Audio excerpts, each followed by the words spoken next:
বন্ধু কৃষ্ণ কৰিলা যেন কৃপা মুখ চকু দিলা অন্ধ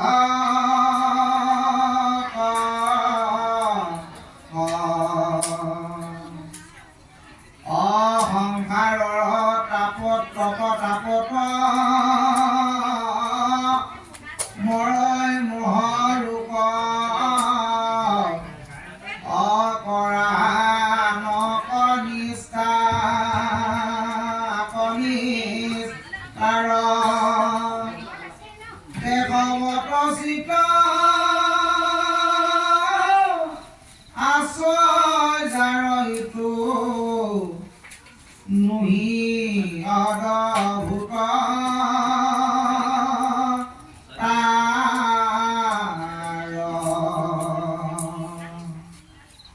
যিটো হাস্তমুখ অহিৰাত অকৃষ্ণে দেখিলো ঈশ্বৰ কৃষ্ণ প্ৰকাশে পদায় নামেকে ধৰ্ম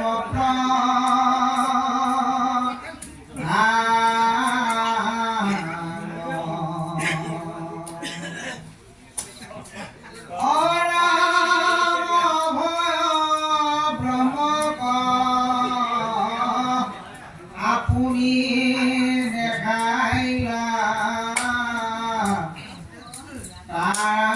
তাহান্তে ভৈল প্ৰবেশ তথ্যক মিত্ৰক অ লাগি গুৰু মূৰ নাহি ভয়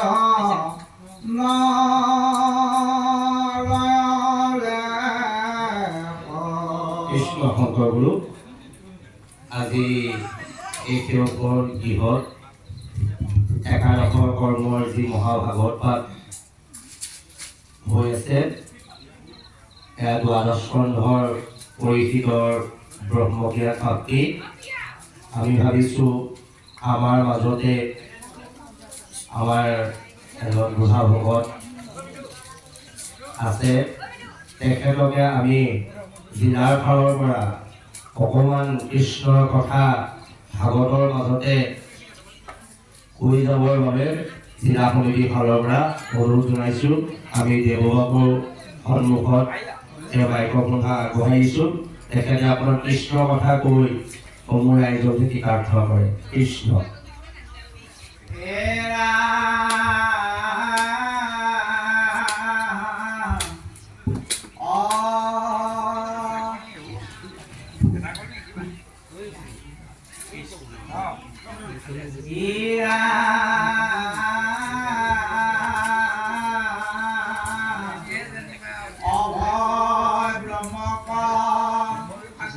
আপুনি দেখাইলা তাহাতে ভৈল প্ৰবেশ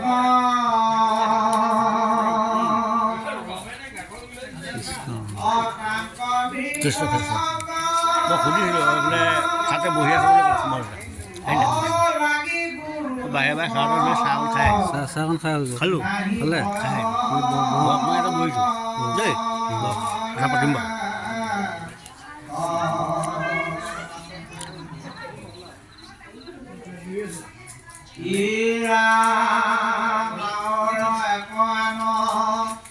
তুমি বা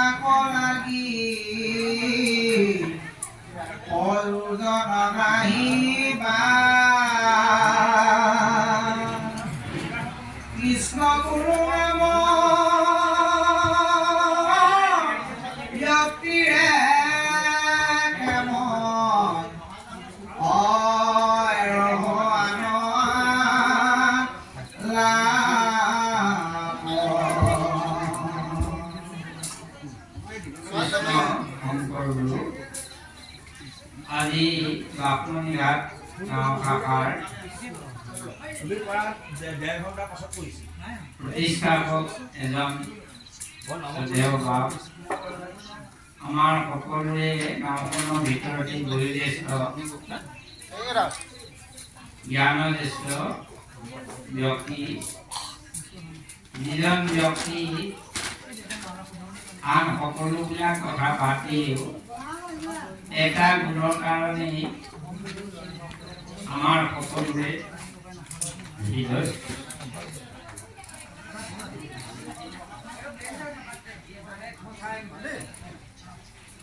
হৃদয়ে হৃদয়ে ৰৈ যাব।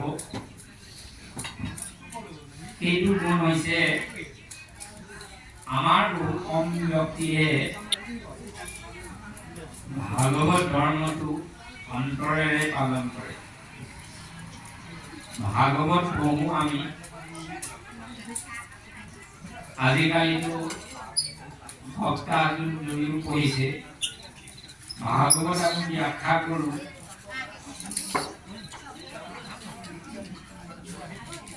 কিন্তু ভাগৱতৰ ৰসত আপ্লুত হোৱা আৰু সেই ভাগৱতৰ সাৰ বস্তুটোক মন প্ৰাণ চিত্ত বুদ্ধি অন্তৰকৰণ কৰি লোৱা আমাৰ গুণ নাথাকে। মুখেৰে ভাগৱত পঢ়ো, কাৰ্যত ভাগৱতী কোৱা বিপৰীতবিলাককে আমি কৰি থাকোঁ। কিন্তু যিজন ব্যক্তি আজি আমি একাদশ দিৱসৰ ৰাজ্য শ্ৰাদ্ধৰ বাবে সমাজ পাতি বহিছোঁ, সেইজন শ্ৰদ্ধেয় নৰেন্দ্ৰনাথ দাসদেৱে অতি কম কালৰ পৰাই তেখেতৰ ভাষাৰে ১৩ টকা দিনৰ পৰা ভাগৱত পঢ়া বুলি কৈছে। অতি সুললিত সুমধুৰভাৱে তেখেতে ভাগৱত পাঠ কৰিছে। আৰু পাঠৰ সময়ত এটা গুণ আছিল, জগতৰ সকলো কথাতে পাহৰি গৈছিল। পাঠটোৰ মাজত কৃষ্ণ ভক্তিৰ মাজত ইমান শীতলময় হৈছিল, সেই গুণটো আমি বহু চেষ্টা কৰিও আমি ভকতসকলে আয়ত্ত কৰিব পৰা নাছিল। আমি ভাগৱত পঢ়ো, আমি ভাল বোলক বুলি, সুৰটো ভাল হওক বুলি আমি ভাগৱত পঢ়ো কিবা মান প্ৰতিষ্ঠাৰ বাবে। কিন্তু বাপজনে ভাগৱত পঢ়িছিল কৃষ্ণৰ প্ৰেমত।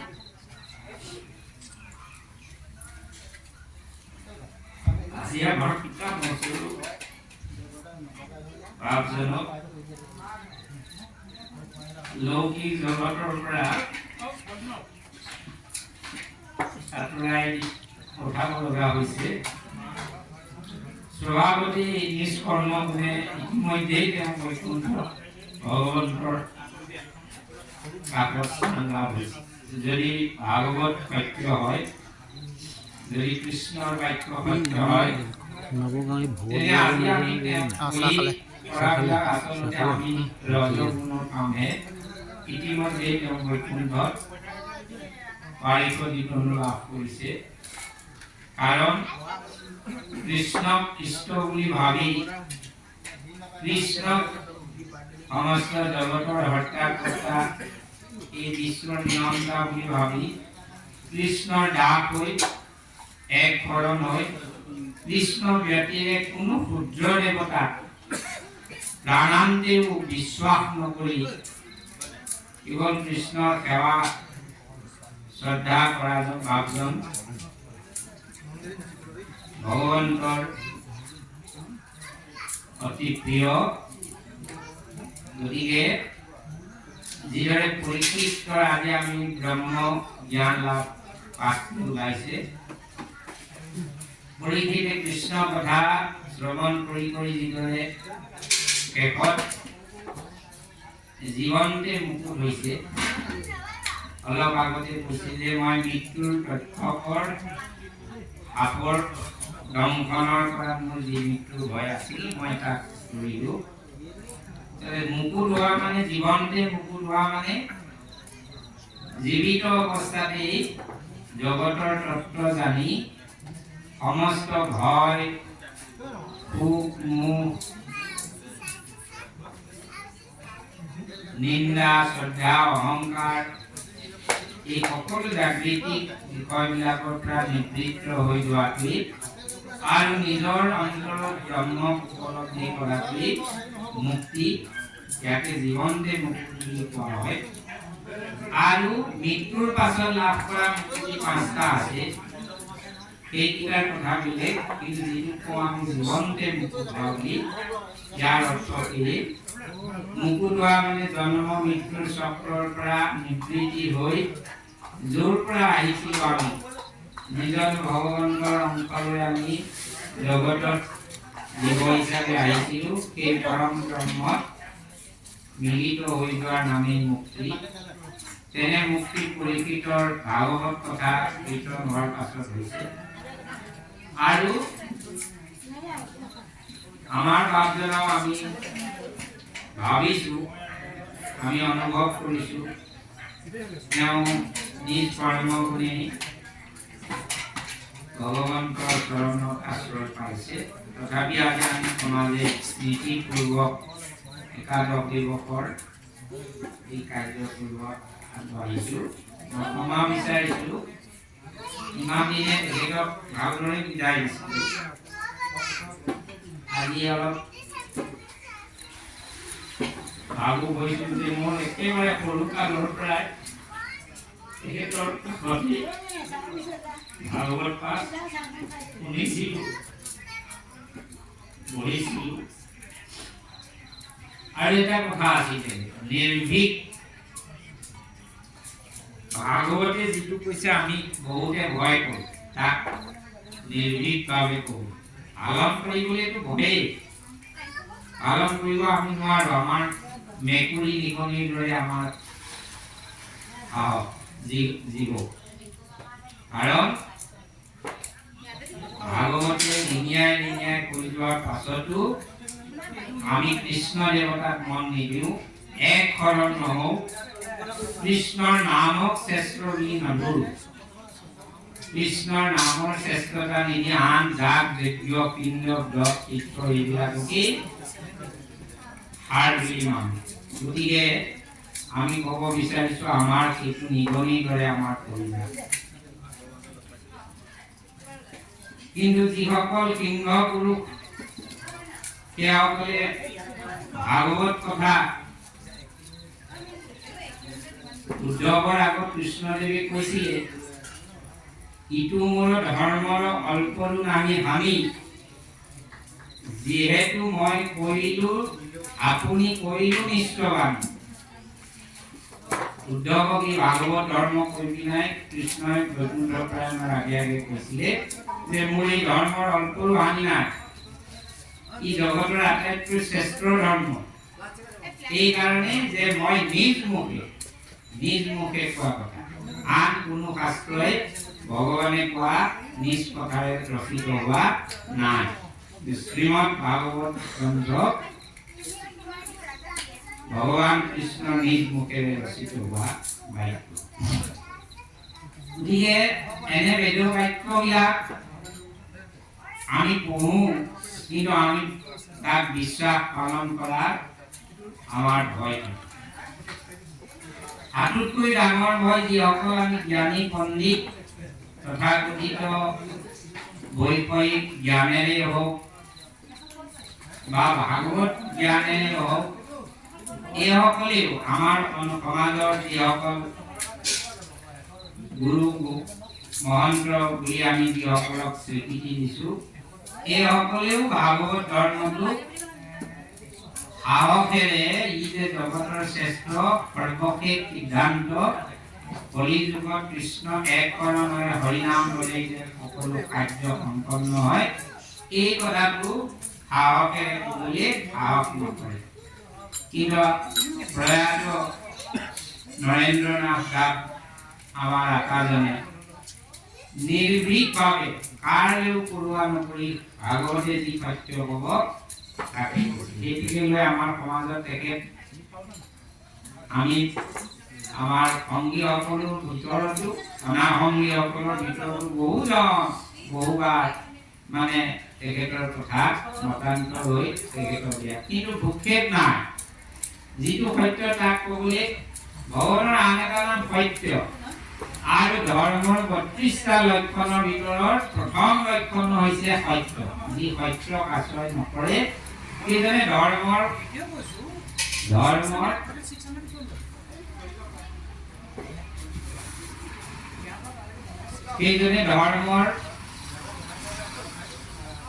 ক্ষেত্ৰখনত একোজো দিয়া নাই বুলি ধৰিব কাৰণ প্ৰথম পুষ্টি হৈছে ধৰ্মৰ সত্য ধৰ্মৰ ৩২টা লক্ষণ আছে যদি কোনোবাই ধৰ্ম ধাৰণ কৰিব আগবাঢ়িছে তেনে তেওঁ সত্য ক'ব লাগিব সত্য শুনিব লাগিব সত্য হৃদয়ত ধৰিব লাগিব সত্য আচৰণ কৰিব লাগিব সত্য জীৱনৰ দৃঢ় হিচাপে ল'ব লাগিব তেতিয়াহে তেওঁ ধৰ্ম সাধনৰ উপযুক্ত হ'ব প্ৰথম লক্ষণটি হৈছে ধৰ্ম ভাগৱততে আছে আপোনালোকে চাই ল'ব ধৰ্মৰ ৩২টা লক্ষণ আছে আনবিলাক পুৰাণত ৩০টা লক্ষণৰ বৰ্ণনা আছে ভাগৱত পুৰাণত মহাপুৰাণত কিন্তু ৩২টা লক্ষণৰ বৰ্ণনা আছে তাৰে প্ৰথম লক্ষণটো হৈছে সত্য গতিকে সত্য কোনোবাই বেয়া পাব বুলি তাক অন্য প্ৰলেপ দি বেকা বেকি কৰি কোৱা কিন্তু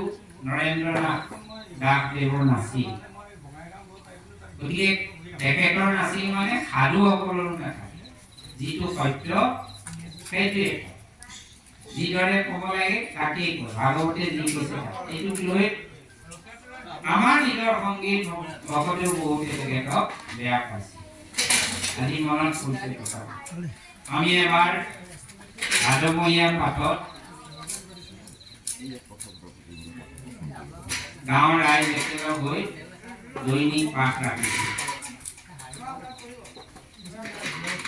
যেতিয়া তেখেতে ভাগৱতৰ কথাবিলাক যিধৰণে আছে এজ ইট ইজ যথাযথভাৱে যেতিয়া কয় আমি দেখিলোঁ বহু অনাসংগী আমাৰ বেয়া পাইছে গতিকে মই কিছুদিনৰ পিছতে এই অনুষ্ঠানটো গ্ৰহণ কৰি তেখেতক ক'লোঁ কাৰণ তেখেতক মই ক'ব পাৰিলোঁ যে আপুনি এনেকৈ নক'ব কৈ লাভ নহয় যি ক'ব ইয়াক কোৱাৰ পিছত আৰু সত্যৰ বাদে অসত্য তেওঁ নহয় গতিকে মই অনুষ্ঠানটোৱে বলাই দিবলৈ বাধ্য হ'লোঁ যে পাৰবা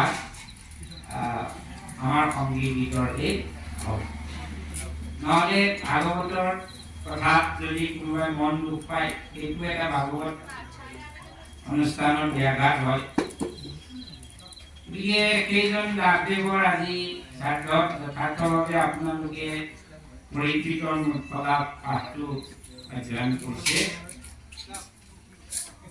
পৰীক্ষিত নিজে পৰম ভকত আছিল এইখিনি কথা আপোনালোকে সকলোৱে জানে তেওঁ ভকত হোৱাৰ পাছতো যেতিয়া মোহত পৰি তেতিয়া তেওঁ মোহত পৰাৰ পাছত এনেকুৱা এটা অকৰ্ম কৰিছিল যিটো অকৰ্মৰ বাবে তেওঁ ব্ৰহ্মশাপ লাভ হ'ল যে 7 দিনৰ ভিতৰত তত্ত্বকে দংশন কৰি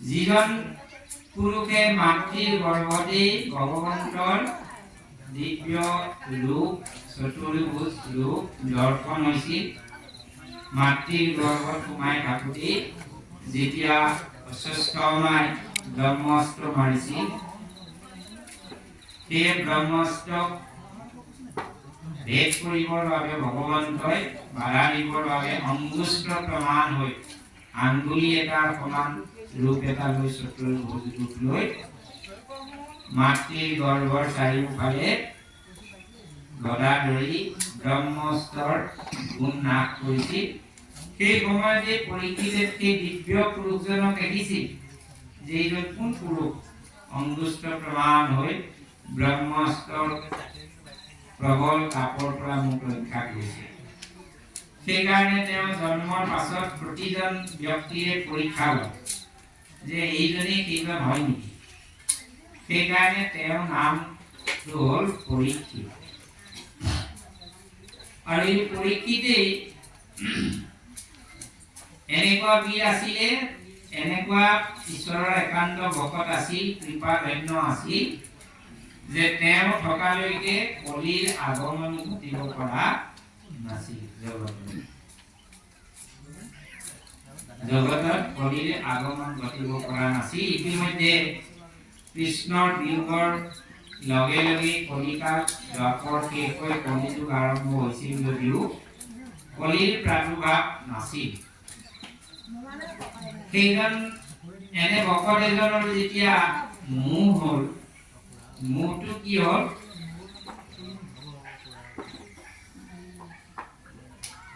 যে মোৰ ৰাজ্যত কিমান ধন সোণ ভঁৰালত আছে চাবগৈ এদিন দেখিলে যে এটা বৰ ধুনীয়া ৰাজমুকুট ফুৰি আছে মন্ত্ৰীক সুধিলে বোলে এইটো কাৰ বোলে আপোনাৰ পিতামহসকলে ইয়াক জয় কৰি আনিছিল এইটো জৰাসন্ধৰ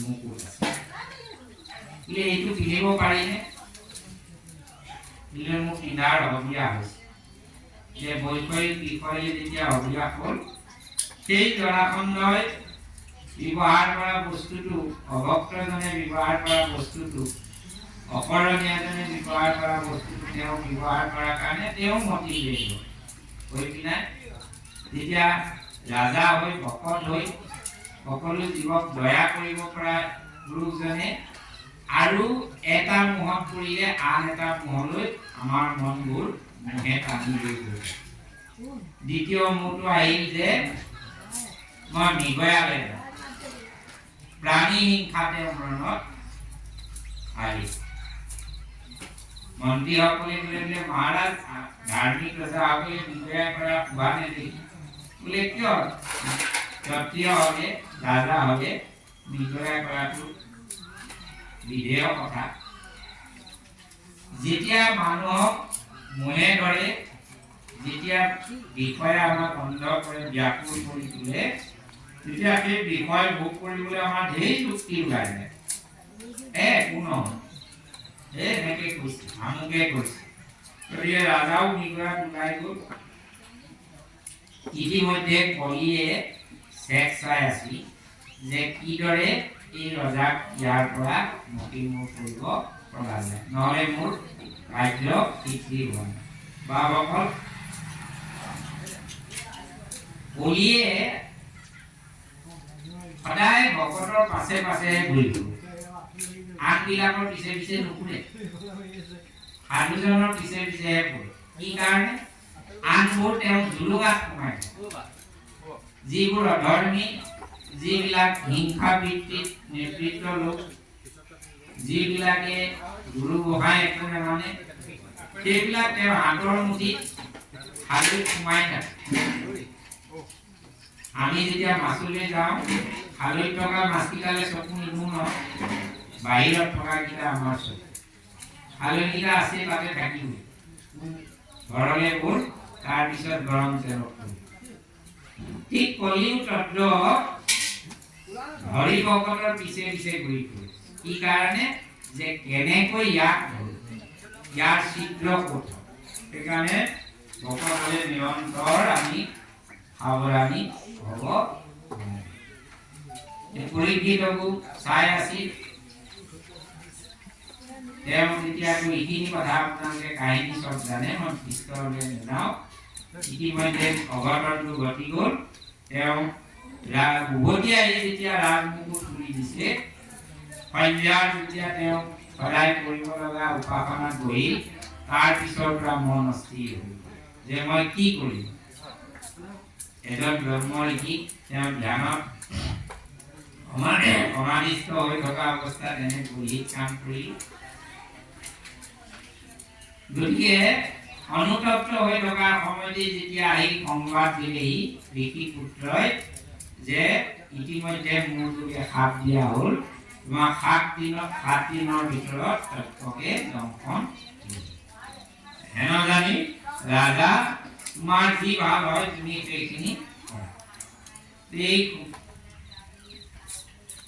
সংবাদ পোৱাৰ পিছত হৰিৰ ভকত কিন্তু বিচলিত নহয়।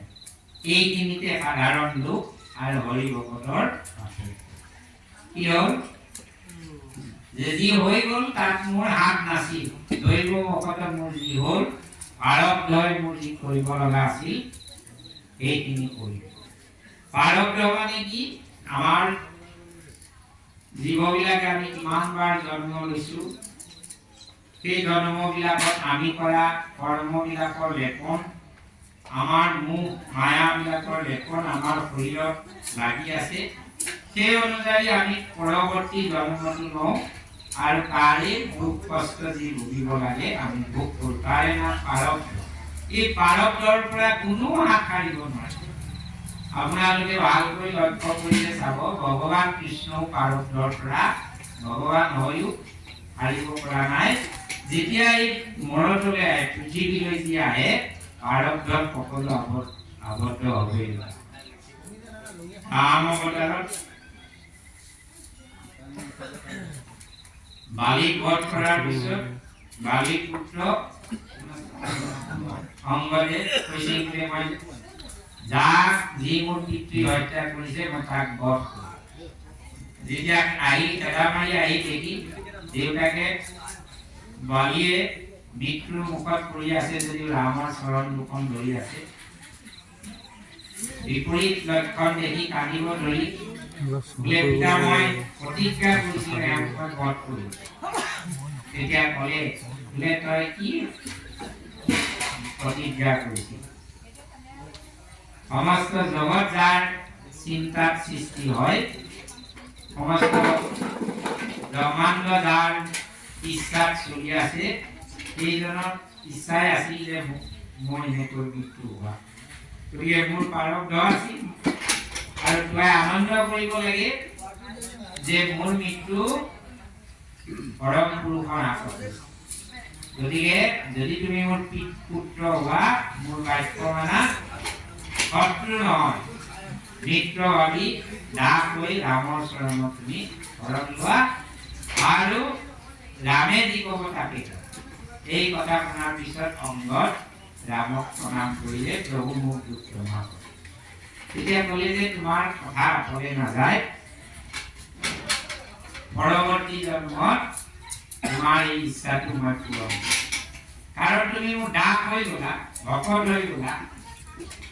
মোৰ এটা সিদ্ধান্ত আছে যে মোৰ ভকতৰ প্ৰতিটো ইচ্ছা কি লাগিলে সহজ হওক অসহজ হওক মই পূৰ কৰিম, কিন্তু কেতিয়া কৰোঁ মই ক'ব নোৱাৰোঁ। নিজৰ প্ৰাৰব্ধ কৰ্ম অনুযায়ী এইখিনি ঘটিবই, মই কিন্তু মোৰ ভকতৰ ইচ্ছা মই পূৰ কৰিম। অৰ্জুনকো সেইকাৰণে কৈছিলে গীতা, হে অৰ্জুন মোক যিয়ে যেনেদৰে ভাৱনা কৰে মই তেনেকৈ তেওঁলোকৰ ভাৱনাবোৰ পূৰ কৰি দিওঁ। কি কাৰণে? ভাৱনা কোনো নহয়, চিত্ৰ বৃত্তিত ময়ে আছো, হৃদয়ত ময়ে আছো, ময়ে থাকি গতিকে মই নিজেই কৰা ইচ্ছাবোৰ পূৰ কৰিবই লাগিব। সেইকাৰণে যিসকলে মোক শত্ৰু বুদ্ধিয়ে ভাবে মই তেওঁলোকৰ প্ৰচণ্ড শত্ৰু হৈ যাওঁ। ৰাৱণ, বিভীষণ, ৰাৱণ, কুম্ভকৰ্ণ, কংস, কানুৰ, মুষ্টিক, শিশুপাল, দন্ত্ৰবকে সকলোবিলাকে যি যি শত্ৰু বুদ্ধি কৰিছিল, হিৰণ্যক্ষ, হিৰণ্যকশিপুৰ সকলোৰে লগত মই তেনেকৈ শত্ৰু ভাবি তেওঁলোকক মোক লগ খুৱাই দিছোঁ। আৰু কোনোবাই যদি মোক প্ৰিয় ভাবে, শান্ত ভাবে, একান্ত ভাবে মোক ভজনা কৰে, তেতিয়া মই তেওঁক সেই ভাবেও গৈছোঁ। প্ৰহ্লাদ, গোপীসকল, বিদুৰ, উদ্ধৱ এই সকলোবিলাক তাৰে উদাহৰণ। যি যেনেকৈ ভাবিছিল, গোপীসকলে ভাবিছিল তেওঁ আমাৰ প্ৰিয়তম হওক, প্ৰিয়তম হৈ তেওঁলোকৰ আগত ধৰা দিছিল। গতিকে মই যাৰ যি ভাৱনা সেইদৰে পূৰ কৰি দিম। গতিকে তোমাৰ ভাৱনাটো অংগত পূৰ কৰি দিম মহাজন। কৃষ্ণও সেইকাৰণে প্ৰাৰব্ধত কৰি জগতৰ ঈশ্বৰ হৈও ব্যাধৰ ফলত জৰা ব্যাধৰ ফলত প্ৰাৰব্ধ আমাৰ হাত নাই প্ৰাৰব্ধ আমি প্ৰাৰব্ধ যে সুখে নহয় সুখো এক প্ৰাৰব্ধ আপোনাৰ যদি আজি ধন ঐশ্বৰ্য কিবা হৈছে আজি নহয় এয়া আপোনাৰ জীৱনবিলাকত সঞ্চয় কৰা পুণ্যৰ ফলত আপুনি আজি মান প্ৰতিষ্ঠা ধন যশ কিবা পাইছে এইখিনি এইবাৰ কিন্তু যদি সেইখিনি হৰিক অৰ্পণ কৰি হৰিৰ দাস হৈ আপুনি ভোগ নকৰে তাত যদি মই মোৰ বুদ্ধি থাকে অহং বুদ্ধি থাকে অহংকাৰ থাকে মই কৰিছোঁ মোৰ জন তেতিয়া কিন্তু আকৌ আপুনি প্ৰাৰব্ধ কৰ্মত লিপ্ত হ'ব লাগে প্ৰাৰব্ধৰ বিপৰীত দিশত থকা বস্তুটো হৈছে পুৰুষাৰ্থ প্ৰাৰব্ধৰ বিপৰীত আছে পুৰুষাৰ্থ প্ৰাৰব্ধক জয় কৰিব পাৰি পুৰুষাৰ্থ কি আপোনালোকে সকলোৱে জানে যে চাৰিটা পুৰুষাৰ্থ আছে ধৰ্ম অৰ্থ কাম মোক্ষ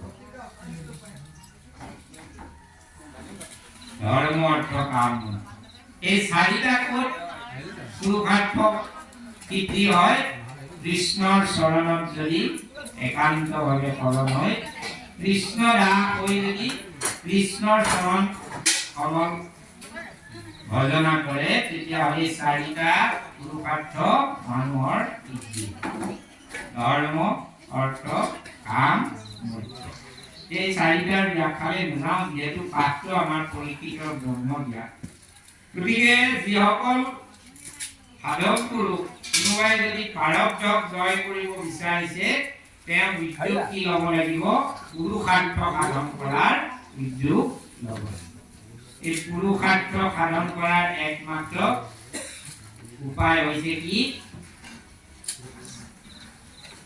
ধৰ্ম অৰ্থ কাম মোক্ষ সবে আত্ম পায়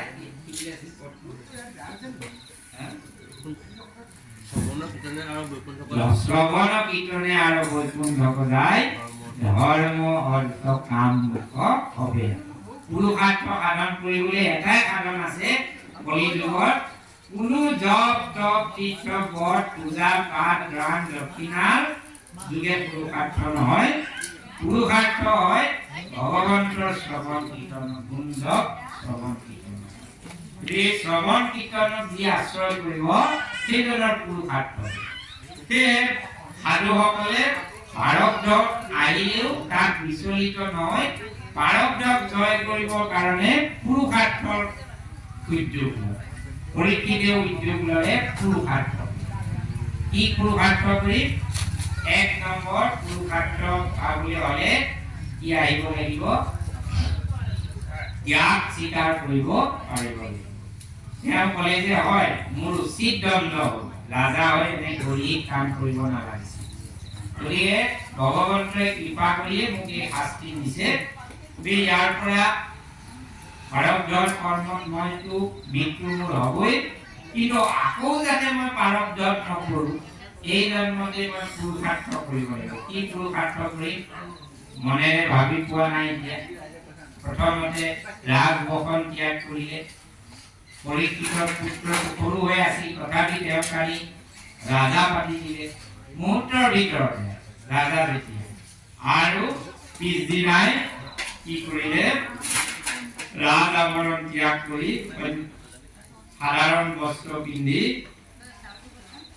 গংগাৰ পাৰত বহি গ'ল সাধু সন্যাসীসকলৰ আশ্ৰমলৈ গুচি গ'ল আৰু সকলোকে মাতি সুধিলে যে মই কি সাধন কৰিলে মোৰ মৃত্যু হয়তো মৃত্যুটো মোৰ হ'বই মই জানিলোঁ মোৰ মৃত্যু হয়তো কি কৰিলে গুচিব আপোনালোকে তাৰ উদাহৰণ মোক বুজাই কওক যে পুৰুষাৰ্থ ক'ত 7 দিনৰ ভিতৰত পুৰুষাৰ্থ ক'ত মোৰ ধৰ্মও হ'ব লাগিব অৰ্থও হ'ব লাগিব কাম মোৰ মনৰ ইচ্ছাও পূৰ হ'ব লাগিব আৰু মুখ্য মানে মুকুতিও পাব লাগিব ক'ত হ'ব 7 দিনত কোনোবাই ক'লে বোলে যজ্ঞ কৰিবলৈতো বহু দিন লাগিব চব মাহ প্ৰসাদ ৰেডি কৰিব ঘৰত খোৱা বোৱা আছে নেকি? খোৱা বোৱা আছেতো ছুটি কৰা ঠিক আছে আশাৰ পৰা আমি ভকতৰা আহিছে যেতিয়া আলহী ভকত আমাৰ বুধিন বাবুকে প্ৰায়ভাগ অৰ্চনাভাৱে আমি সেৱা ধৰিছিলোঁ হ'ব আমাৰ আলহী আহিছে আনন্দ হৈছে তো আমি চমুকে কম পাঠটো পাৰ পিছত পঢ়ি শেষ কৰি দিব কথাকেইটা কৈছোঁ বেয়া লাগিছে যদি নকওঁ কওক বাকীখিনি সকলক কামটো হৈ থাকক অতিথিসকলক তাৰপিছত পুৰুষাৰ্থ ইটো বোলে যজ্ঞ সম্ভৱ নহয় 1 বছৰ আগৰ পৰা প্ৰত্যেকটো দ্ৰব্য শুদ্ধকৈ যজ্ঞকৰ্তাই নিজে উৎপাদন কৰিব গাইবোৰ পুহিব লাগিব বিশুদ্ধ ঘিউ লাগিব তাত লিটাৰ লিটাৰ ঘিউ লাগিব 28 লিটাৰ গাখীৰ যদি আপুনি মঠে তাৰ পৰা আপোনাৰ 100 গ্ৰাম মান 200 গ্ৰাম মান বিশুদ্ধ ঘিউ ওলাব লিটাৰ লিটাৰ ঘিউ ক'ৰ পৰা ওলাব আৰু সেই গাইবোৰ কেনেকুৱা হ'ব লাগিব কোনো বেমাৰী আজাৰী হ'ব নালাগে যজ্ঞ কৰাৰ নিয়ম আছে যজ্ঞৰ বাবে লগা যিবোৰ খাদ্য সামগ্ৰী এইবিলাক ৰাজাই নিজে হাল বাই যজ্ঞ তাত উৎপাদন কৰিব লাগিব কোনো প্ৰাণীৰ হিংসা হ'ব নালাগিব বা ৰজাই জয় কৰা ৰাজ্যবিলাকৰ ৰজাবিলাকে যোগান দিব লাগিব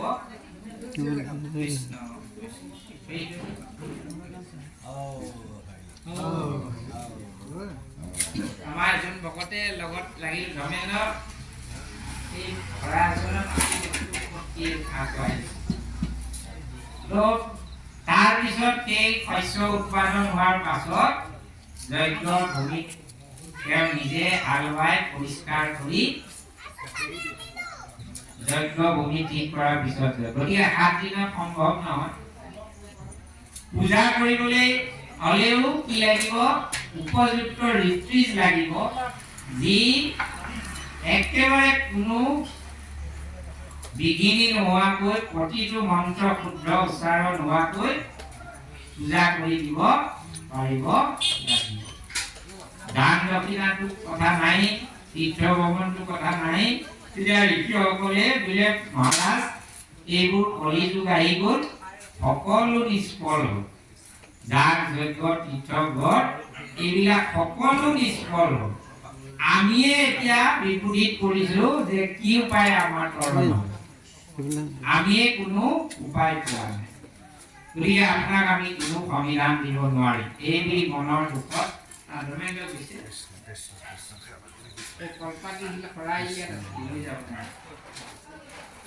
এতিয়া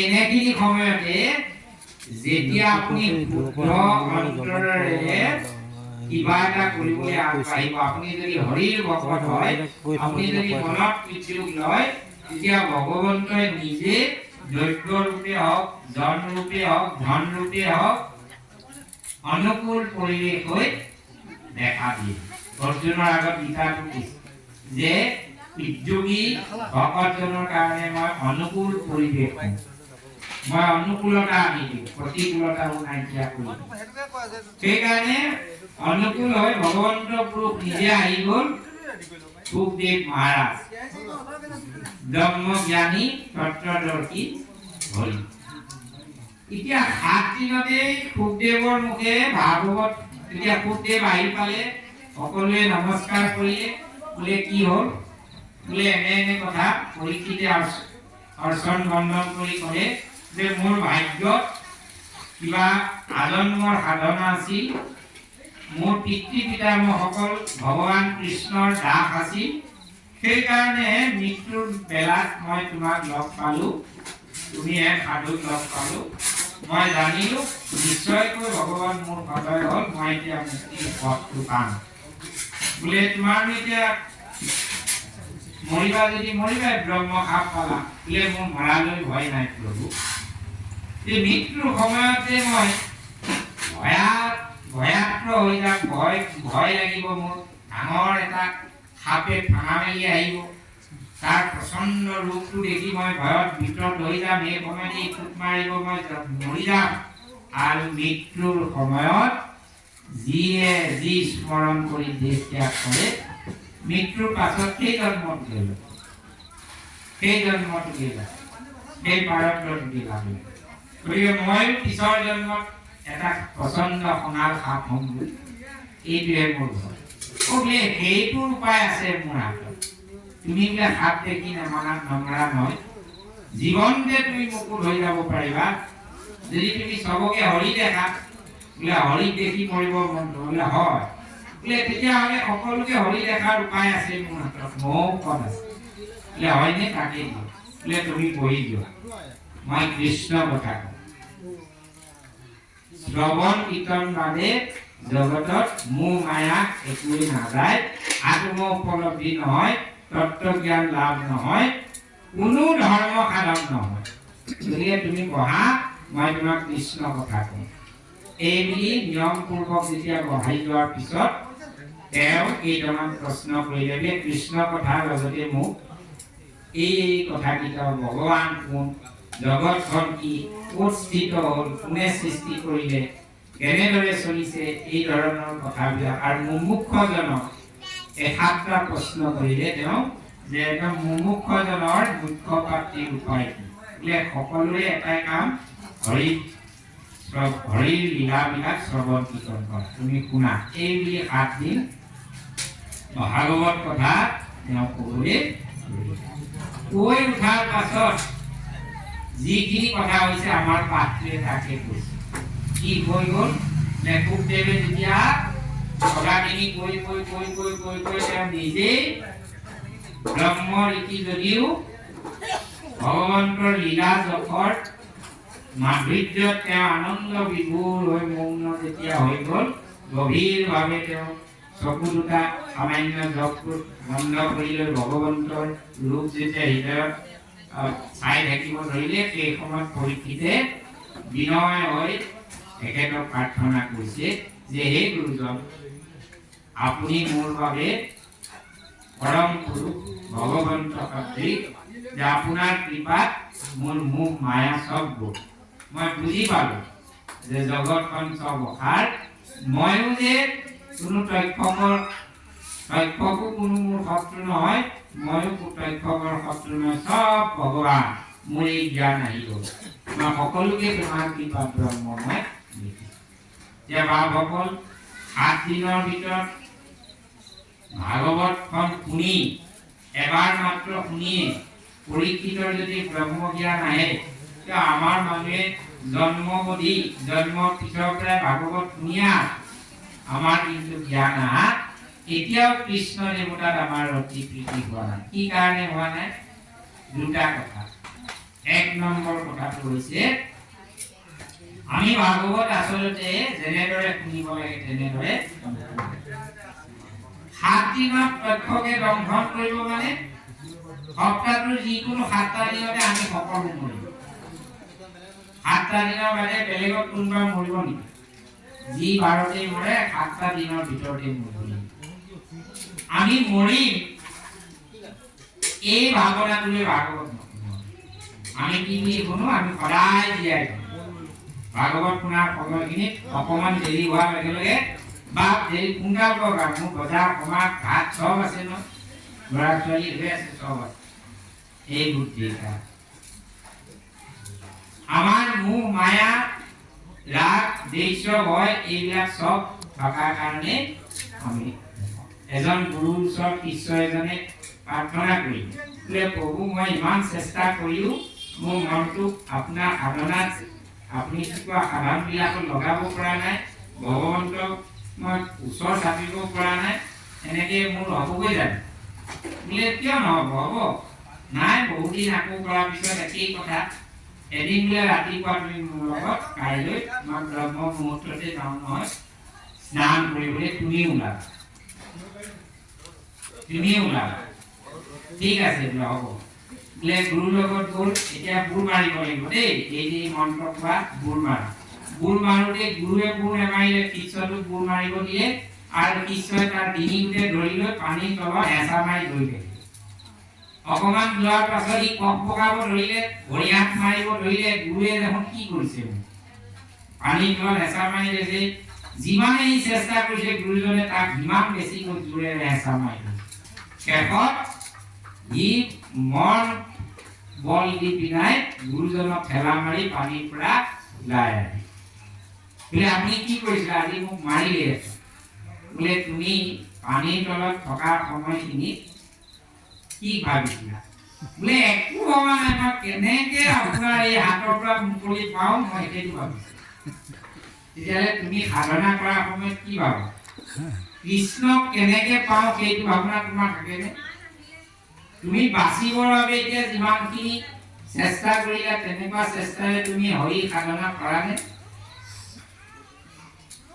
ঈশ্বৰ ৰৈ গ'ল বোলে গুৰুদেৱ মোৰ জ্ঞান হৈ গ'ল আপুনি মোক কৃপা কৰিলে সকলো ত্যাগ কৰি মোৰ এই মুহূৰ্ততে মৃত্যু হ'বই মৃত্যু সদায় আগত ৰাখি ভাগৱত কথা শুনিব তেতিয়াহে ক্ৰিয়া কৰিব নহ'লে মোৰ মায়ে আমাক আগুৰিয়ে আছে কৃষ্ণই ক'লে সেইখিনিয়ে হ'ব দে আৰু ক'ত মোৰ মায়ে আমাৰ বহু ভকতে কয় কোনেনো এৰিব পাৰিছে মোৰ মায়ে এৰিবলৈ ভাগৱতে কোৱা আমাৰ ভাগৱত ধৰ্মৰ বৈৰাগ্যটো বেলেগ ভাগৱত ধৰ্মৰ বৈৰাগ্যটো এনেকুৱা অন্তৰত ঈশ্বৰ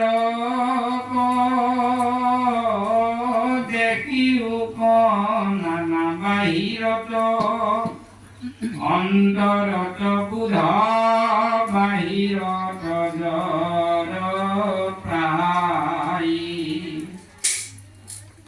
ৰামক তেওঁ গুৰুৱে উপদেশ দিছে তুমি অন্তৰত এজন ঈশ্বৰক এই সমস্ত জগতৰ সকলো এজন ঈশ্বৰ বুলি ভাবা পিতা মাতা পুত্ৰ পৰিবাৰ শত্ৰু মিত্ৰ সজ্জনসকল সকলো মাত্ৰ এজন ঈশ্বৰে এই ঈশ্বৰৰে বেলেগ বেলেগ ৰূপ দেখিও নানা বাহিৰত এই সকলোকে বাহিৰত বেলেগ বেলেগ ৰূপত দেখা গৰু মহ কীট পতংগ পিতা মাতা পুত্ৰ ভাইজা এইবুলি দেখা অন্তৰত বুধ বাহিৰত জড়তা তুমি অন্তৰত জীয়াই থাকা তাৰ কাৰণে ঈশ্বৰৰ কাৰণে অন্তৰত জীয়াই দিব অন্তৰত কেৱল ঈশ্বৰৰ গুণ অহৰহ লৈ চিন্তন কৰা ভকতজনক কৰিব দিব আৰু কি কৈছে বুদ্ধিত সমস্তে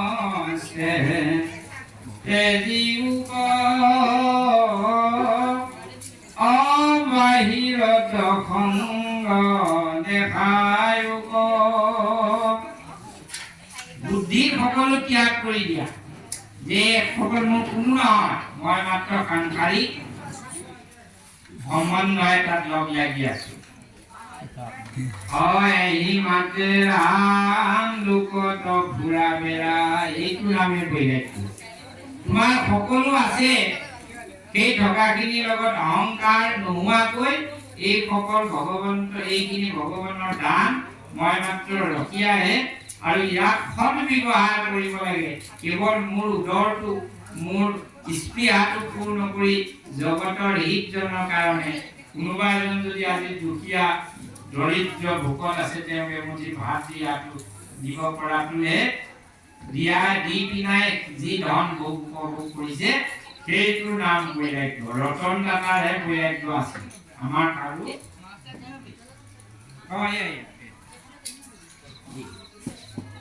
কাৰো বাকী সকলৰ নাই তেওঁহে বৈৰাগ্য ত্যাগ কৰিব পাৰে সকলো থকাখিনিৰ পাছত সেইটোকে যি ত্যাগ কৰিব পাৰে তাৰ নামহে বৈৰাগ্য আমাৰ ভাগৱতৰ বৈৰাগ্য শংকৰদেৱে শিকোৱা বৈৰাগ্য আছে তাৰ নামহে বৈৰাগ্য গতিকে এই বৈৰাগ্য ভাৱনাটো আমাৰ মনলৈ নাহে কাৰণে ভাগৱত শুনিলেও আমাৰ ক্ৰিয়াটো নহয় দ্বিতীয় আৰু এটা কাৰণ আছে যে সমৰ্থ ভাগৱত বক্তাৰ পৰা আমি ভাগৱত শুনিবলৈ নাপাওঁ। আমি বক্তাসকল নিজেই মোহ মায়া কাম ক্ৰোধ লোভ সকলোতে আবদ্ধ। আমাৰ নিজৰে দম্ভ দৃশ্য অহংকাৰ এইবিলাকে আৱৰি আছে।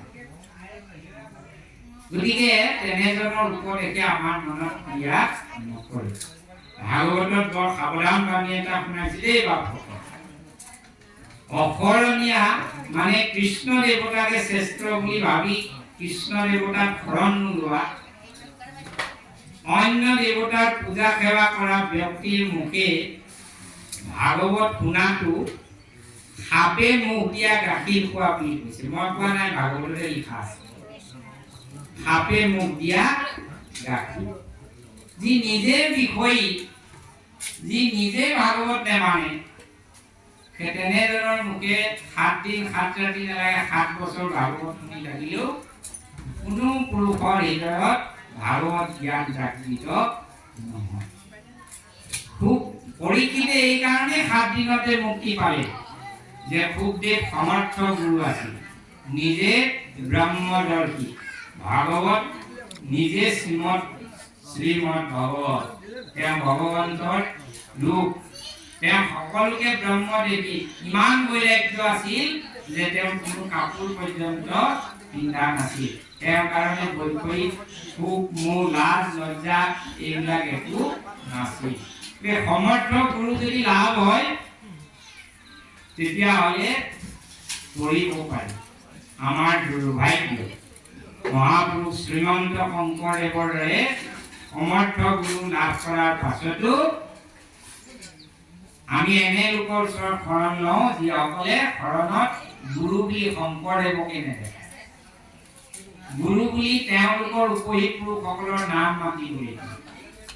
গতিকে সেইসকলৰ পৰা শাস্ত্ৰ যদি 12 বছৰো শুনি থাকে কোনো কাম নহয়।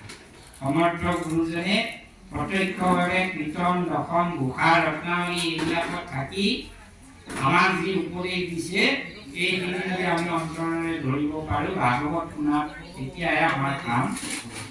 সেইকাৰণে সমৰ্থ গুৰুৰ পৰশত এতিয়া ভাগৱত দুখী নহয়। ভাগৱত কথাই কৈছে যে কৃষ্ণ কথা শ্ৰৱণ মাত্ৰে তাৰ ফল পাবই। কিন্তু দুখ আমাৰ, গুৰু এজনৰ ওচৰত পৰশমণি এটা আছিলে। দুজন ভিত্ৰই এই পৰশমণিটো হাসিল কৰাৰ মানসেৰে গুৰু খুব সেৱা শুশ্ৰূষা কৰিব ধৰিলে। বৃদ্ধ কালত কোনো নাই, পৰশমণিটো ময়ে পাওঁ। শেষত আৰু পঢ়ি থকা সময়ত গুৰুৱে এটা ক'লে, বুদ্ধি লগালে যে শেষ পৰীক্ষাটো সিহঁতৰ লোৱা হওক। বোলে উপায় হতো তহঁতে যি আশাই আছ মই গম পাইছোঁ। পৰশমণিটো মই এই যে বামৰে খাই থকা লোহাৰৰ বাকচটো তাতে থৈছোঁ। মই মৰাৰ পিছতে কিন্তু হাত দিম, চাবি, নহ'লে তহঁতৰ ভাল নহ'ব। এই বুলি কোৱাৰ লগে লগে এটাই লগে লগে বেমাৰী গুৰুক তাতে এৰি ফুটি দিম যে মই ইমান দিন এনেই থাকিম, মিছলীয়া। পৰশমণিৰ তাৎপৰ্য এটা আছে, শক্তি এটা আছে কি, যদি লোহাৰত স্পৰ্শ হয় লোহাটো কোন হৈ যায়। লোহাৰৰ বাকচ মামৰে খোৱা বাকচটো থৈছোঁ বুলি কোৱা অৰ্থটো তেওঁ মিছলীয়া নহ'ল জানো, বাকচটো কোন হৈ গ'লে। এই বুলি ই ক'লা। দ্বিতীয়জন কিন্তু কি আছিল, গুৰুৰ বাক্যত প্ৰবল বিশ্বাসী আছিল। প্ৰবল বিশ্বাস যে গুৰুৱে যেতিয়া কৈছে নিশ্চয়। এই বুলি সেৱা শুশ্ৰূষা কৰি থকাৰ পাছত গুৰুজনৰ মৃত্যুৰ পিছত তেওঁ সেই বাকচটো নোলোৱাকৈ যাব লাগে। যে গুৰুৱে কৈছিল হয়, তথাপি কেতিয়াও সম্ভৱ নহয় যদি পৰশমণি থাকিলেহেঁতেন ইখুনৰে ৰূপান্তৰ। ঠিক আছে বাৰু, গুৰুজনে যে কৈছিল যে মোৰ মৃত্যুৰ পাছতে খুলিবা, তেওঁ বাক্যটো ৰক্ষা কৰি মই খুলিলোঁ। খুলি লৈ দেখি যে পৰশমণিটো ঠিকেই তাতে আছে, কিন্তু এখন কাপোৰেৰে আবৃত কৰি থৈছে যাতে পৰশমণিটো লোহাৰ লগত স্পৰ্শ হ'ব। গতিকে আমাৰো অৰ্থটো এনেকুৱাই হৈছে, ভাগৱত পৰশমণি কিন্তু আমাৰ মন প্ৰাণ বুদ্ধি চিত্ৰ এইবিলাকক আমি আমাৰ মোহ মায়া কাম ক্ৰোধ লোভ মোহে এইবিলাকৰ মেৰিয়াই ৰাখিছোঁ। গতিকে ইয়াৰ সংস্পৰ্শলৈ আহিলেও আমাৰ ভগৱত দৰ্শনটো সহজতে হৈ নাযায়, সহজতে হৈ নাযায়। গতিকে পৰীক্ষিতে এতিয়া গুৰুজনক প্ৰণাম কৰিছে। কি বুলি কৈছে যে তোমাৰ দৰে সমৰ্থ গুৰু পোৱাৰ কাৰণে কৃষ্ণ গুণনাম ব্যতিৰেকে মই এৰো আন আলাপ, মই আন আলাপ এতিয়া সকলো এৰি দিলোঁ, বুজি পালোঁ কেৱল নাম মোৰ মুখত আহি থাকিব লাগিব। আৰু মই এতিয়া কাকো শত্ৰু মিত্ৰ নেদেখা হ'লো, যিফালে দৃষ্টি দিছোঁ মোৰ হৰিক দেখি।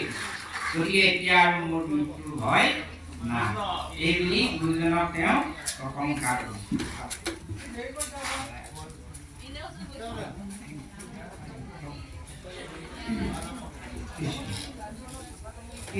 ৰাম কাম বিলাস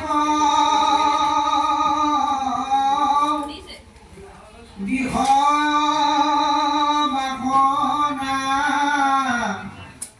চিতে তেজিয়ক মূৰ কৃষ্ণৰ চৰণ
কাম অভিলাষ মোৰ একো নাই, বিষয় বাসনা নাই।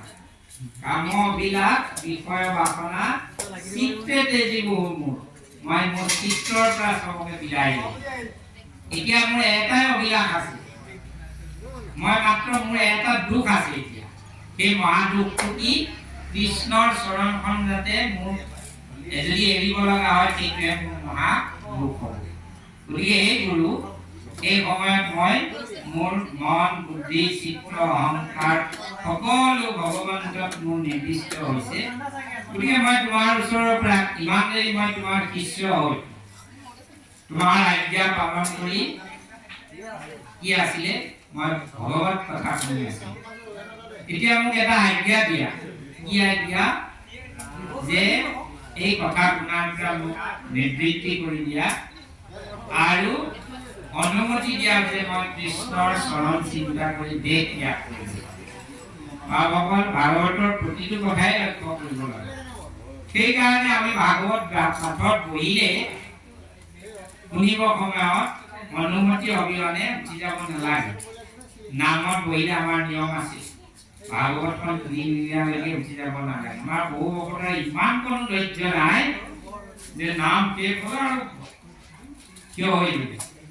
আচলতে সন্মুখত এই ভাগৱত যেতিয়া থাকি আমাৰ গুৰু শংকৰদেৱ মাধৱদেৱ শুনিও মাধৱ মোৰ থাকিবাৰ স্থান, কীৰ্তন দশম মোৰ মূৰ্তিৰ সমান, কীৰ্তন দশম মূৰ্তিৰ সমান। সেইকাৰণে আমি সন্মুখত ৰাখি প্ৰসংগ কৰোঁ। সন্মুখত গুৰুক ৰাখি আমি গুৰুৰ আজ্ঞা লৈ আমি নাম প্ৰসংগ কৰোঁ। সেই গুৰুজনক সমাজৰ পৰা যথা সন্মানে যেতিয়ালৈকে বিসৰ্জন দিয়া নহয় বুজিব নালাগে ভগৱান। এতিয়া তেওঁ দাস কৰি পিনে শিষ্য হৈ কথা শুনি আছিল, সেইকাৰণে অনুমতি লৈছে যে এতিয়া মোক কথাখিনি আপুনি নিষ্কৃতি কৰক, কথা শুনাৰ পৰা মোক নিষ্কৃতি কৰি দিয়ক। আৰু এটা অনুমতি দিয়ক যে মই কৃষ্ণৰ চৰণ চিন্তা কৰি যে কৃষ্ণৰ ৰূপ পোহৰ মোৰ আহি আছে এতিয়া। এই সময়তে যদি মোৰ মৃত্যু হয় মোৰ ভাল হ'ব এইটো অনুমতি পৰীক্ষিতে সুখদেৱক দিছে হে ৰাম পৰম ভয় কৃষ্ণ চৰণ দেখাইলাম কোনে বুজিল অজ্ঞান ভয়ো জ্ঞান নিষ্ঠ নিষ্ঠে কমহা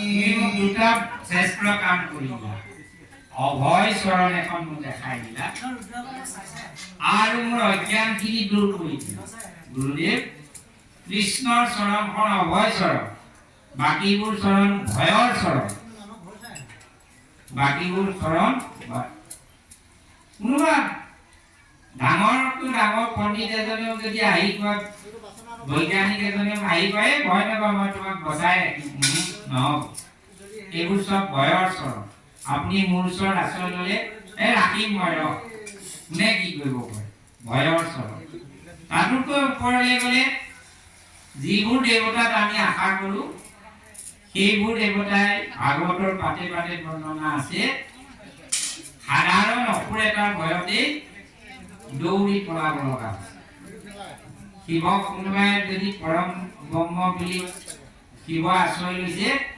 ভস্মাসুৰে নিজে দিয়া বৰৰ ভয়ত শিৱই দৌৰি ভগৱন্তৰ চৰণলৈ যাব লগা ব্ৰহ্মা মোহ হৈ গোপৰূপী বালক কৃষ্ণৰ চৰণত দীঘল দি পৰিছে বোলে ইটো ব্ৰহ্মপদ আমাক নালাগে তেতিয়াহ'লে কাক আশ্ৰয় কৰিব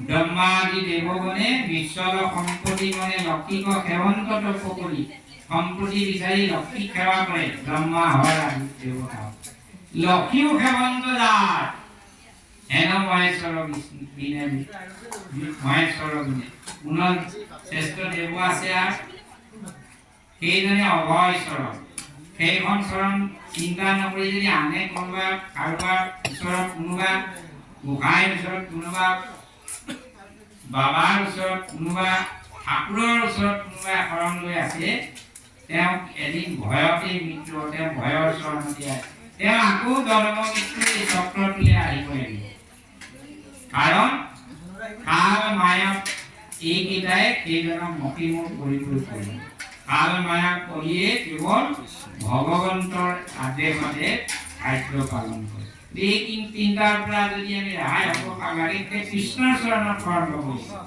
যাৰ মায়া পাশে বন্দী হৈ আছো কামৰ মন তাৰ তুই চৰণে ধৰ মায়াৰ পৰা যদি উদ্ধাৰ পাব লাগে মায়াৰ গৰাকীজনৰ চৰণত ধৰিব লাগিব কালৰ পৰা যদি উদ্ধাৰ পাব লাগে কালৰ গৰাকীৰ ওচৰত চৰণ ল'ব লাগিব সেইকাৰণে অভয় চৰণ তুমি মোক দেখাই দিলা আৰু এটা কাম কৰিলা মোৰ অজ্ঞান মই অজ্ঞানত আছিলোঁ মই কোন নিজকে মই নিজে জনা নাছিলোঁ জগতখন কি এই সকলো জগত যে ভগৱন্তৰে ৰূপ যত দেখা চৰাচৰ হৰিময় নিৰন্তৰ হৰিৰ পৃথককে সমূহে এই জ্ঞানটো তুমি মোক আনি দিলা গতিকে তোমাক প্ৰণাম কৰোঁ হে ৰাম হি বুঢ়ী ৰাজা পুজিলা গৌৰৱে ওপৰ দুচৰণ অনেক বচন বিনয় বুৰন্ত ভোগ গুৰুত্ব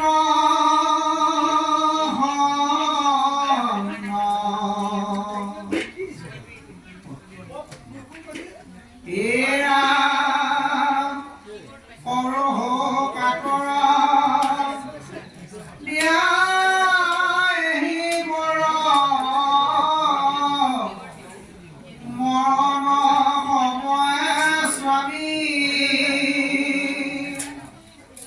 মাধৱ কৃষ্ণৰ অৰুণ চৰণ যেন পাহৰো আমি। কৃষ্ণৰ কৃপা আমি কিয় নাই পোৱা তাৰ আৰু এটা কথা কৈছে। আমি সামান্য যদি কোনোবাই কৃষ্ণৰ সেৱা কৰিছো, কিবা এটা তেওঁ গুঞ্জক গাইছো, তাৰ লগে লগে আমি লগাই দিছো, হে প্ৰভু মোক ধন দিয়া, জন দিয়া, মুঠতে মোক দিয়াহে দিয়া, ল'ৰাটোক চাকৰি দিয়া, কিমান যে ক্ষুদ্ৰ ক্ষুদ্ৰ বিষয়বোৰ লগাই দিছো। কিন্তু বিচাৰিব লাগে কি? পৰীক্ষিতে আমাক দেখাইছে, হে গুৰুদেৱ, তুমি যদি মোৰ প্ৰতি প্ৰসন্ন হলা, তুমি মোক এটা বৰ দিয়া যে মৃত্যুৰ সময়ত মই যেন সেই অভয় চৰণ দুখন দেখা পাওঁ, তেতিয়া মই তেওঁৰ চৰণলৈ যাম, নহ'লে আন দেখা পালে যি যি দেখিলো তালৈ যাবগৈ লাগিব। এই বুলি প্ৰণাম কৰি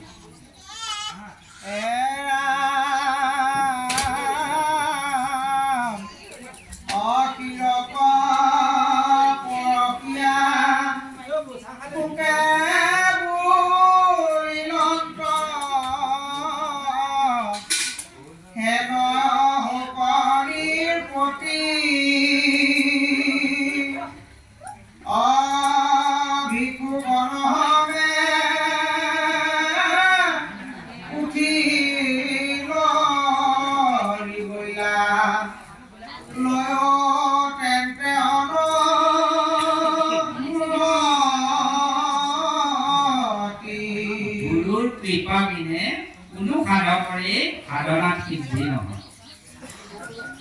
কোনো সাধকৰে যি সাধনাই নকৰক, প্ৰান্তিক সাধনাই কৰক, অন্য কিবা ভক্তিৰ সাধনাই কৰক, যদি গুৰুৰ কৃপা নহয় সেই সাধনাত সিদ্ধ নহয়।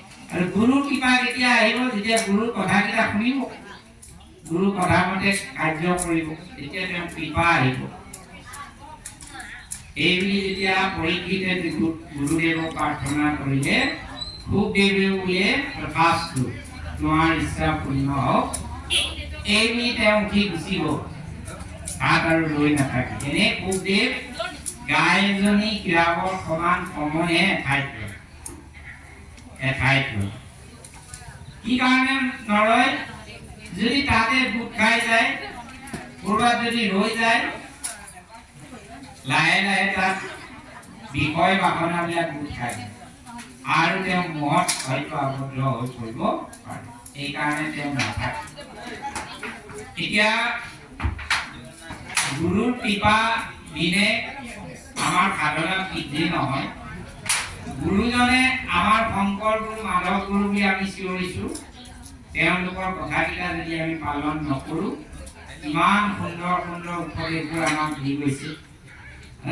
সমস্ত ভূতক মানিবা বিষ্ণু বুদ্ধি কৰি এইবোৰ যদি নকৰোঁ, ইজনে সিজনক আমি যদি হিংসা ক্ৰোধ কপট ৰাখোঁ, তেতিয়াহ'লে গুৰু দুহত কৰোঁ। শংকৰদেৱে বাৰে বাৰে কৈছে যে এক কৃষ্ণদেৱ কৰি উপকেও ধৰিও তাহান নাম, কৃষ্ণ দাস হৈয়া প্ৰসাদ বন্দিয়া হস্তে কৰা কামক, তাকে যদি নকৰি আনবিলাক কৰি মৰোঁ, তেতিয়াহ'লে গুৰুৰ কৃপা আমি কেতিয়াও লাভ নহ'ব। গতিকে মই অনুৰোধ জনাইছোঁ, আমি সকলোৱে আমাৰ পৰম গুৰুজনে যিদৰে কৈছে সেইমতে আমি ভগৱন্তৰ সেৱা সাধনাত অগ্ৰসৰ হ'ব লাগে। এতিয়া তাৰপিছত গুৰুজন গুচি যোৱাৰ পিছত পৰীক্ষিত কি হ'ল? ৰাম পাছে পৰীক্ষিত গংগাৰ তীৰত অৱকিলা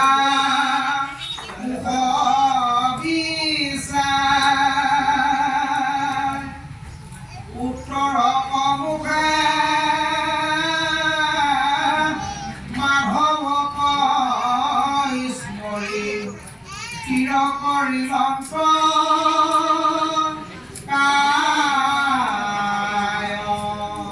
আৰু তেওঁ গংগাৰ পাৰত ওখ সজ্জা এখন পাৰি লৈ তাতে বহি লৈ উত্তৰ মুখফালে মুখ কৰি বহি লৈ ভগৱন্তৰ ৰূপ ধ্যান কৰিব লাগিব।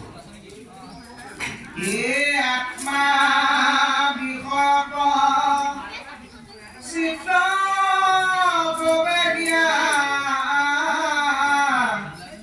চিন্তন্ত কৃষ্ণ চৰণ নিচল শৰীৰ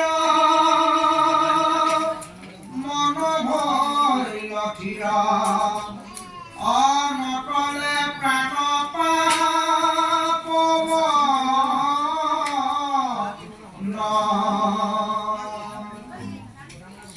তেওঁ প্ৰাণ পৰ্যন্ত স্থিৰ কৰি ভগৱন্তৰ চৰণ চিন্তা কৰিবলৈ হে ৰামে চিন্দিল সংশয় অ ভৈল ব্ৰহ্মময়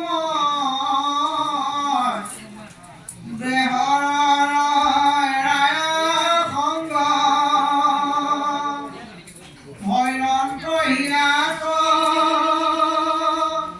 ঈশ্বৰ সাক্ষাৎ অলিংগ দেহা ভৈল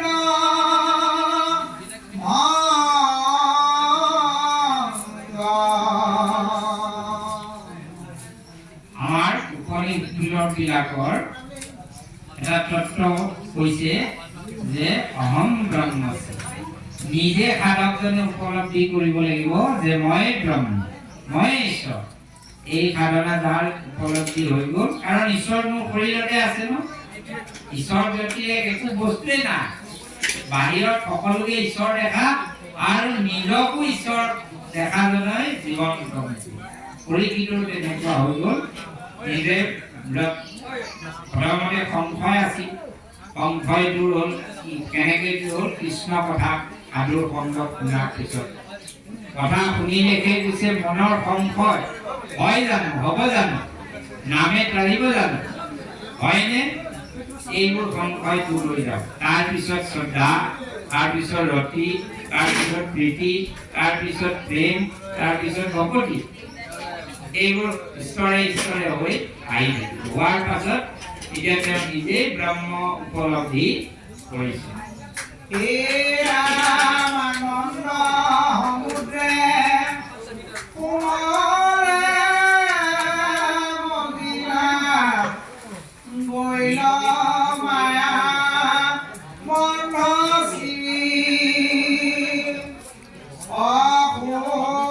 নিশ্চলকাই যেন কৰো পায় আসন্ত আসন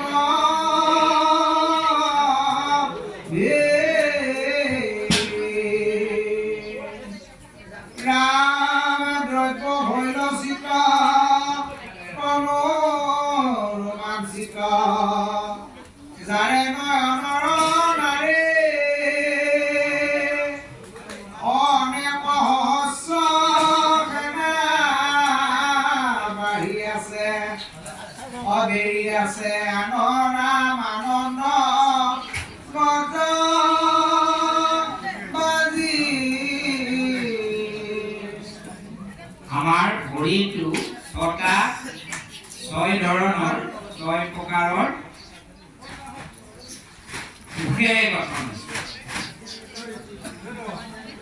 বৰ বেছি দিলে নাযাওঁ, আমাৰ সময় নাই, মাত্ৰ চমুকে কৈ 6 প্ৰকাৰৰ কোষ আছে।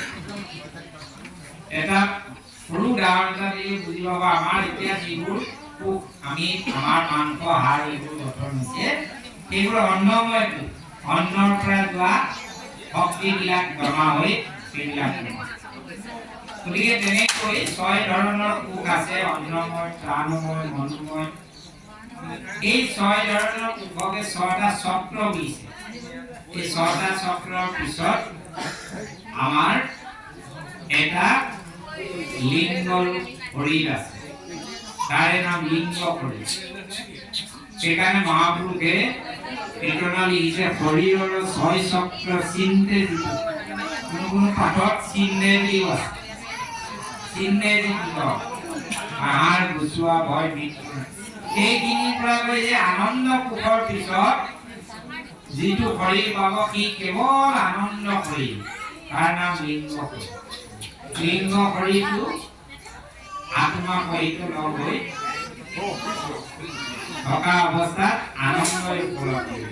এই লিংগ শৰীৰটো যি নাশ কৰিব পাৰে সেয়া তোমাৰ পৰমাত্মা মিলি ধৰি। গতিকে পৰীক্ষিতেও সাধনাৰ যোগে তেওঁ লিংগ শৰীৰ ভেদ কৰি পৰমাত্মাক তেওঁ নিজৰ আত্মাটো লগ লগাই দিয়ে।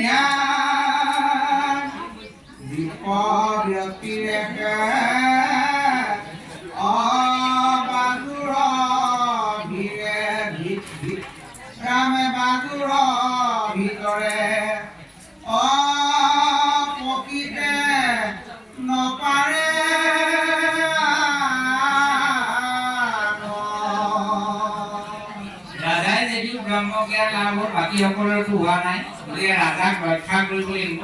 আহক কেনেকে তথ্য পায় চাওঁ বাৰু বুলি চাৰিওফালে অশেষ সৈন্য সামন্তই আনকি গংগাৰটো নাও লৈ চাৰিওফালে চৰণীয়ে বহুবিলাক দেউৰ ৰচনা কৰি ৰজাক চাৰিওফালৰ প্ৰহৰা দিছে। কোনো আহিব নোৱাৰে।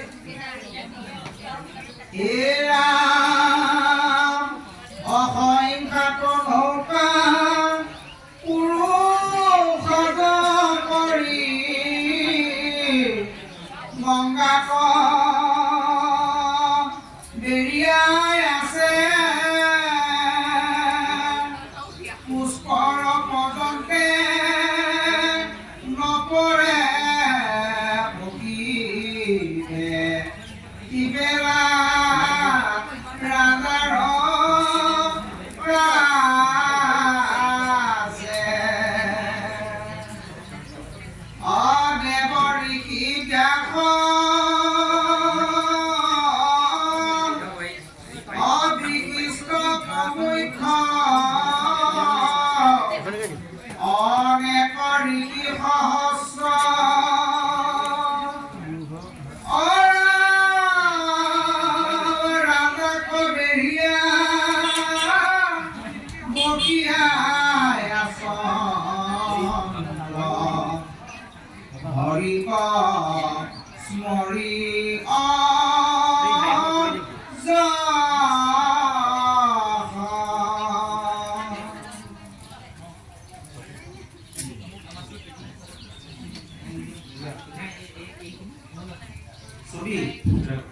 এতিয়া আমাৰ পাঠটো কি হৈছে গুৰুজনে আমালৈ উপদেশ দিব। ইয়াৰ পিছতে আমাৰ ভাগৱত পাঠটো আমি সামৰিম।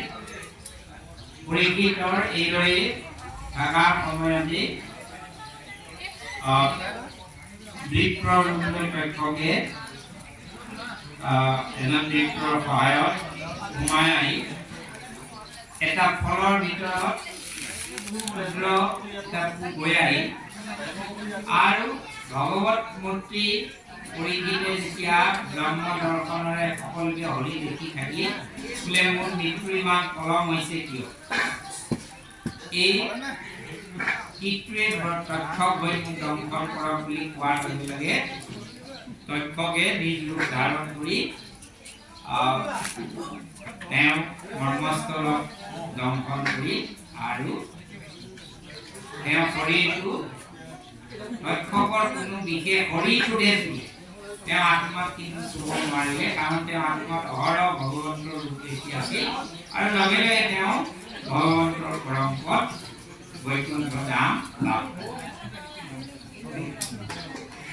শুনি মহাভাগৱত পদ হৰিকণ কৰবাবে হেলা মাধৱ বান্ধৱ বিনে প্ৰাণ ইটো প্ৰাণ পয়ানৰ বেলা অ ভাৰত ভূমি কৰভি ৰাম দুলাই ভৱ সদন আৰু বিশেষত কলি কাল হৰি নাম মাত্ৰ জিভাই বুলিবে লাগে এতেকে পাপৰ মুণ্ডা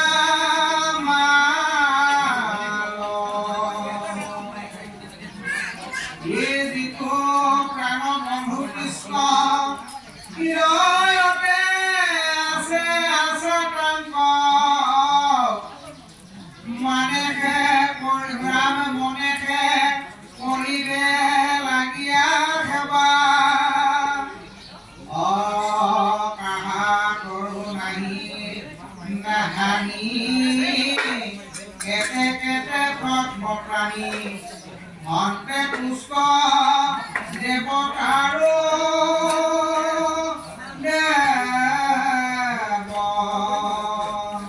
মহাপুৰুষৰ উপদেশটোৰ ওপৰত ক'বলৈ আটাইতকৈ ভয় লগা ভাগৱতৰ বাকীখিনি বৰ্ণনা কৰিবলৈ ভয় নালাগে কৃষ্ণৰ কথা কিন্তু মহাপুৰুষ শংকৰদেৱৰ বাক্যত ক'বলৈহে ভয় লাগে কোনো মানুহে আমি অন্তৰত ব্ৰহ্মা আছে শিৱ আছে কালী আছে হৰি আছে অন্তৰতে হৰি আছে এই ভগৱান আছে সেই অন্তৰৰ ভগৱানজনক বাহিৰত বেলেগ বিচাৰি আজি কোনোবাই জড় মূৰ্তি যোগু যিটো মূৰ্তিয়ে চোৰে নামি লৈ যায় অগ্নি নাম বুলি শিৱ বুলি ইমানেই আমি মূৰ্খ হৈ গলো যে অগ্নি নাম বুলি কোনো শাস্ত্ৰত শিৱৰ নাম উল্লেখ নাই অগ্নিনাভ শব্দটোৰ অৰ্থ হৈছে অগ্নি আছে নাভিত যাৰ সেইজনে অগ্নিনাভ শিৱৰ অগ্নি নাভিত অগ্নি আছে বুলি কোনো শাস্ত্ৰত উল্লেখ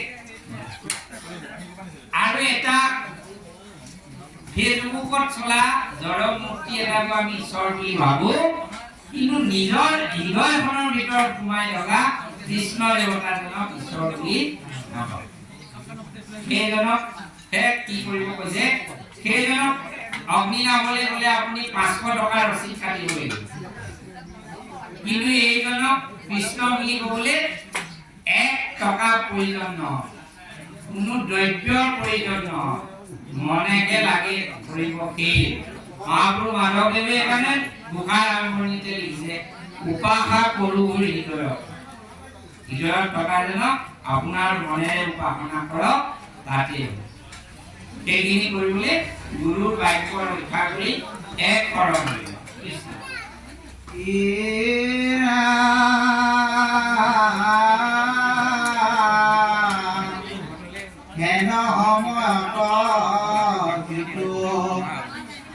নকৰে যান্তনা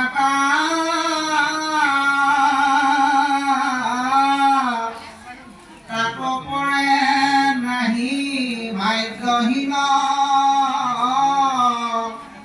কিটো আপোনাক বঞ্চে চিত্ৰ নিজান্তনা সঞ্চয় নুসুধিলে যমৰায় ঋণ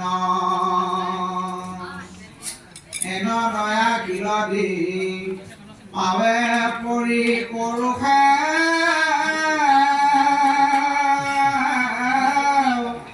পৰা কৃষ্ণ অৱতীৰগতে সংসাৰ চক্ৰ কৰ্ম বিপাকে ভৱন্তে মূৰ তজু পাৱে নচাৰো কমতি ৰাম কৃষ্ণৰ ৰাম কিংকৰ কিংকৰ তোমাৰে ভৈৰ হৰে মোৰ মুখে নচা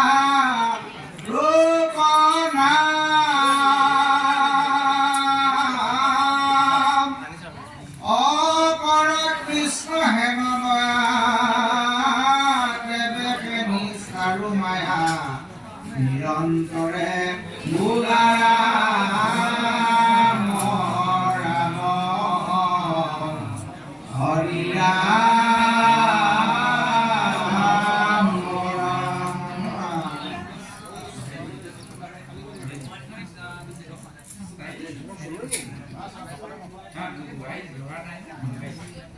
ৰাম কৃষ্ণ ৰাম কিংকৰ কিংকৰ তোমাৰে ভৈল হৰে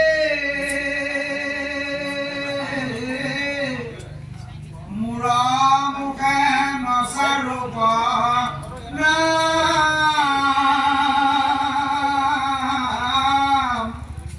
পৰা কৃষ্ণ হেম দয়া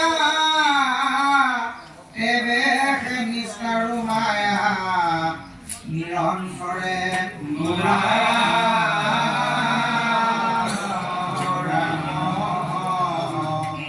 হৰি ৰাম ৰাম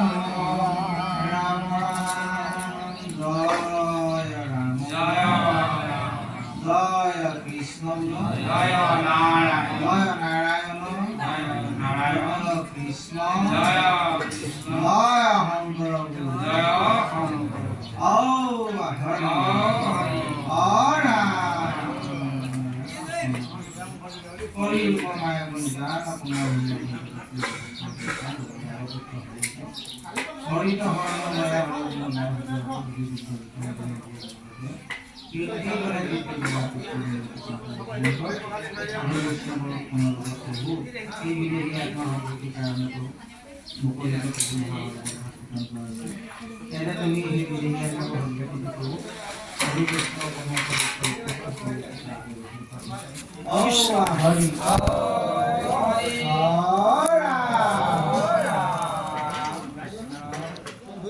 হৰি ভক্তি দান দিয়া